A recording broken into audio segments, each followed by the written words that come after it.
High everyone, नमस्ते, welcome to my mini blog. सबैजना सन्चै हुनुहुन्छ होला है, म पनि सन्चै छु। म चाहिँ आज मेरो दिन कसरी बित्यो भनेर म चाहिँ करेसाबारी देखाउन गइरहेको छु। म चाहिँ सिमी टिप्दैछु साँझको तरकारी खानको लागि। मेरो बाबुले सिमी टिपेर ल्याइसक्यो, खुर्सानी पनि फलिरहेछ।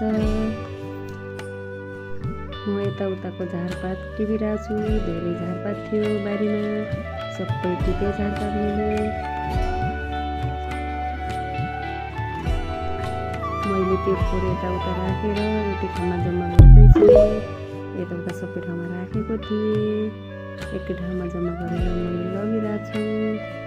फोहोर फाल्न जाँदैछु। म फोहोर फालेर म यता घरमा आउँदैछु।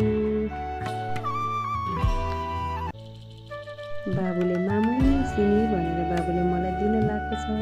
मैले भित्र राख तरकारी खाउँ साँझ भनिराखेँ। मैले बाबुलाई भान्सामा राख जाऊ भनेर बाबुलाई पठाएँ। खुर्सानी र मकैलाई म माटो लगाउँदैछु। खुर्सानी पनि फलिरहेको छ हाम्रो। यहाँ भाजी लगाएको थियो हामीले मकैको बिचमा, खुर्सानीको बिचमा। त्यही भएर हाम्रो यो मकै बट्न पाएन।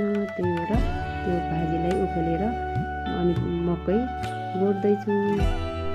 मेरो पछि पछि आएर बाबुले सिमी भाँच्यो रहेछ। सिमी त्यो फुल कति दामी फुलेको है। त्यसपछि मैले यताको काम सकाएँ, अर्को साइड जाँदैछु। 1-2 वर्ष भयो हाम्रो लिची बुट्टा लगाएको, अब फल्दैछ। त्यसपछि हाम्रो छिमेकी बहिनी आइन्। मेरो छिमेकी बहिनी गफ लगाउन लाग्छन्। मैया चाहिँ क्यामेराम्यान हैसिन्छ। मैयालाई क्यामेराम्यान लगाएको छु गाइस मैले। आज हाम्रोतिर गर्मी बढिसक्यो। हजुरतिर एक करेसाबारी टमाटर लगाएको थिएँ, टमाटर पाकेको रहेछ हाम्रो। मैले चाहिँ मैयाले दिएँ। गर्मीले गर्दा पसिना आयो। त्यसपछि मैयाले हजुरको पसिना आयो म गर्छु खाउँछु भनेर मैयाले माग्छ्यो। मैयासँग गर्मी लाग्छ। उता साइडको सक्यो, उता साइडको चाहिँ लगभग हाम्रो बारी खुलेर सकिन लागेको छ। यताको सकेर हामी अर्को ठाउँ जान्छौँ। अब म चाहिँ घरको पछाडि हाम्रो मकै लगाएको छु। हाम्रो घरको पछाडिको मकैको बारी हो। त्यो बारीमा चाहिँ पानी नपाएर घरको पछि टाढा भयो है। पानी लगाउन पनि झ्याउ लाग्छ। त्यही भएर टाढा भएर यो मकैको बुट्टा सानो छ।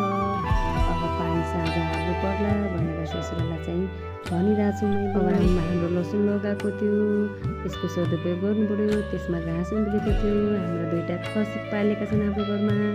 त्यो थोरै घाँस गाडेर म बाख्रोलाई लगाउँछु। त्यसपछि करेसा